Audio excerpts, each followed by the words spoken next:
কখনো কখনো একটি রাত অথবা একটি মুহূর্তের জন্য মানুষের জীবনে অনেক কিছু বদলে যায়। আমার জীবনে তেমনই একটা মুহূর্ত ছিল। 2008 সালের 22 অক্টোবর। আমার নাম নিপা।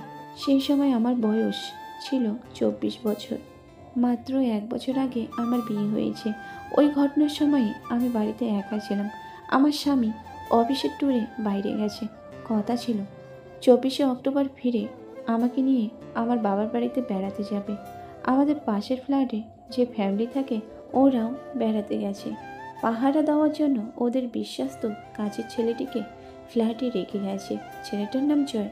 বয়স 20 বছরের মতো হবে। 22 অক্টোবর আমার জীবনে সেই ভয়াল রাত। সেই রাতে খুব শীত পড়ছিল, তার মধ্যে প্রচণ্ড বৃষ্টি হচ্ছিল। আমি রাত 9টার দিকে খাওয়া দাওয়া শেষ করে টিভি দেখছিলাম। সেই সময়ে বজ্রপাত সহ ঝড় শুরু হয়ে গেল। 9:30 নাগাদ খুব জোরে এক বজ্রপাত হলো। মনে হলো যে আমাদের ছাদে পড়েছে। আমাদের 2টে ফ্ল্যাটের লাইট চলে গেল। কেমন যেন পোড়া গন্ধ আসছে। আমি জানালা দিয়ে অন্য ফ্ল্যাটগুলোতে দেখলাম, সেখানে আলো রয়েছে। একটা মোমবাতি জ্বালিয়ে আমাদের ফ্ল্যাটের দরজা খুলে পাশের ফ্ল্যাটের জয়কে ডাকলাম। কয়েক সেকেন্ডের পর জয় দরজা খুলে উকি দিল। কি হয়েছে ভাবি? দেখো না, সব ফ্ল্যাটে কারেন্ট আছে, শুধু আমাদের 2টাই নেই। তাহলে তো ভাবি ছাদে গিয়ে দেখতে হবে। আপনি টর্চটা ধরেন, আমি দেখছি। ছাতা ও টর্চ নিয়ে আমরা দুজনেই ছাদে গেলাম। তখনও প্রচণ্ড জোরে বৃষ্টি হচ্ছিল। ও ছাতা নিয়ে পিলারের সামনে দাঁড়িয়ে দেখল এখানে সব ঠিক আছে ভাবি, তাই অন্য ফ্ল্যাটগুলোতে আলো জ্বলছে। মনে হয় আমাদের ফ্ল্যাটের ভিতরে সমস্যা হয়েছে, ওখানে দেখতে হবে। তাহলে চলো নিচে যাই। হ্যাঁ চলেন। ছাতা থাকা সত্ত্বেও আমরা দুজন পুরো ভিজে গেছি। ছাদ থেকে নেমে আমাদের ফ্ল্যাটে ঢুকলাম। জয় মেন সুইচ খুলে ফিউজ ঠিক করে লাগাতেই আমাদের ফ্ল্যাটে আলো জ্বলল। এতক্ষণ যা খেয়াল করিনি, আলোতে এবার সেটা করলাম। বৃষ্টিতে আমার নাইটি ভিজে উঠেছে। আমি তাড়াতাড়ি একটা তোয়ালে শরীরে জড়িয়ে নিলাম। জয় অবশ্য সেদিকে খেয়াল করলো না। ভাবি, এবার আমাদের ফ্ল্যাটে টর্চটা ধরতে হবে। হ্যাঁ চলো। আমরা এবার ওদের ফ্ল্যাটে ঢুকলাম। ওদের মেন সুইচ বেডরুমে। জয় চেয়ারে দাঁড়িয়ে ফিউজ খুলল। হঠাৎ ইলেকট্রিক শক খেয়ে ছিটকে সরে গেল। আমি দূর থেকেও বুঝতে পারলাম না কিছু একটা সমস্যা হয়েছে। কি হলো জয়? হাত ভেজা তো, তাই শক খেয়েছি। ভাবি, আপনার তোয়ালেটা একটু দিন, হাত মুছে নেই। আর আপনার পায়ের স্যান্ডেলগুলোও দিন, ওগুলো ওভারের, শকের ভয় থাকবে না।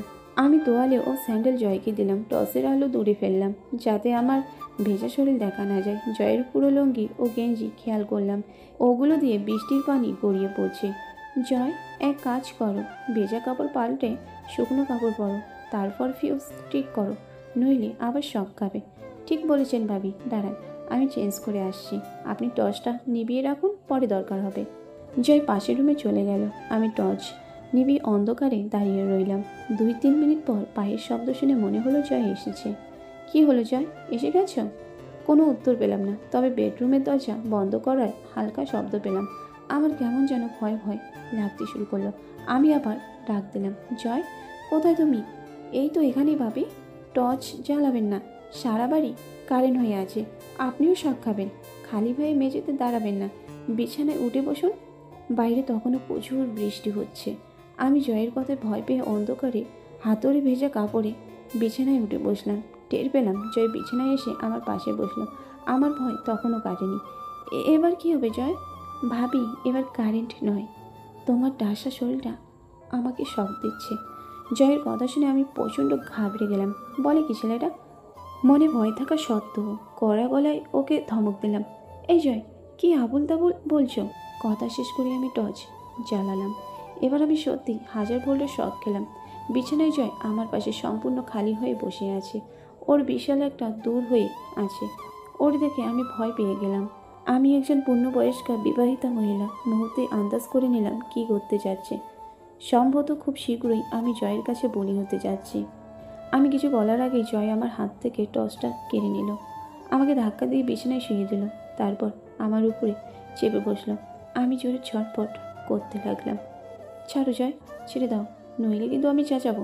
চেঁচাও ভাবি, যত খুশি চিল্লাও, এই ঝড়ে কেউ শুনবে না। ভাবি, জীবনে কখনো সামনে থেকে খালি মেয়ে দেখিনি। আজ তোমাকে খালি করে তোমার কাছ থেকে শিখবো আশা ভালোবাসা কাকে বলে। জয়ের হাত থেকে ছাড়া পাওয়ার জন্য আমি প্রাণপণে চেষ্টা করতে লাগলাম। আমার ভেজা কাপড়ে বিছানা ভিজে যাচ্ছে। কিন্তু বিছানা থেকে উঠতেই পারলাম না। জয় আমায় চেপে ধরে রয়েছে, ওর একটা হাত আমার মধ্যে দিয়ে রেখেছে। পাগলের মতো আমি যত জয়কে বাধা দেওয়ার চেষ্টা করছি, ততই সে আমার উপরে চড়াও হচ্ছে। কেন লজ্জা করছো ভাবি? তুমিও একা, আমিও একা, কেউ কিছু জানবে না। এসো দুজনেই মজা করি। না জয়, ছাড়ো, তোমার সাথে এসব করতে পারবো না আমি। কেন ভাবি? আমার স্বামী আছে, সংসার আছে, তাতে কি হয়েছে? আমি তো তোমাকে স্বামী সংসার থেকে তুলে নিয়ে যাচ্ছি না, এক রাতের ব্যাপার। জয়ের কথা না শুনে আমি জোরে চিৎকার করতে লাগলাম। আমার চিৎকারে ও খুব রেগে গিয়ে আমার ঠোঁট বন্ধ করে দিল। আমার চিৎকার বন্ধ হয়ে গেল। টের পেলাম জয়ের টানাটানিতে আমার কাপড় ছিঁড়ে গেছে। জয় আমার ভেজা নাইটির বাম দিকটা ছিঁড়ে পেল। ধস্তাধস্তিতে নাইটি ইতিমধ্যে আমার হাঁটুর উপরে উঠে গেছে এবং এই প্রথম জয় সরাসরি আমার নাম ধরে রাখলো। শোনো নিপা, ভালো মেয়ের মতো দাও, তাহলে কষ্ট দেবো না, নইলে কিন্তু তোমাকে হাসপাতালে পাঠাবো। জয় আমার চুল আরও জোরে টেনে ধরল। নিজের চেয়ে বয়সে ছোট এবং অন্য পাশের কাজের লোকের কাছে এভাবে হেনস্থা হয়ে আমার রাগ ও অপমান দুইটাই হচ্ছে। আমি ধাক্কা দিয়ে জয়কে উপর থেকে সরাবার চেষ্টা করলাম। আমার জড়ালো এক ধাক্কায় জয় আমার উপর থেকে বিছানায় পড়ে গেল, কিন্তু সাথে সাথে আমার চুলের মুঠি ধরে অন্তত নিষ্ঠুরভাবে আমার গালে চড় মারতে শুরু করলো। আমাকে টেনে বিছানা থেকে নামিয়ে মেঝেতে ফেলে দিল।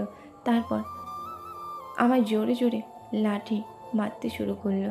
বাজে মেয়ে, আজ তোকে এমন মার মারবো যে তুই বাধ্য হবি নিজের ইচ্ছে দিতে। মারের চোটে ভূত পালায়, আর তোর সতীপনা পালাবে না, দেখ তোর কি অবস্থা করি। জয়ের লাঠি খেয়ে আমি এদিক ওদিক ছটপট করছি। কিছুক্ষণ পর জয় লাঠি বন্ধ করে আমি ব্যথায় কুকিয়ে উঠি। ওর দুই পা জড়িয়ে ধরলাম। প্লিজ জয়, এরকম করো না, আর আমাকে মেরো না। তাহলে বল দেবী?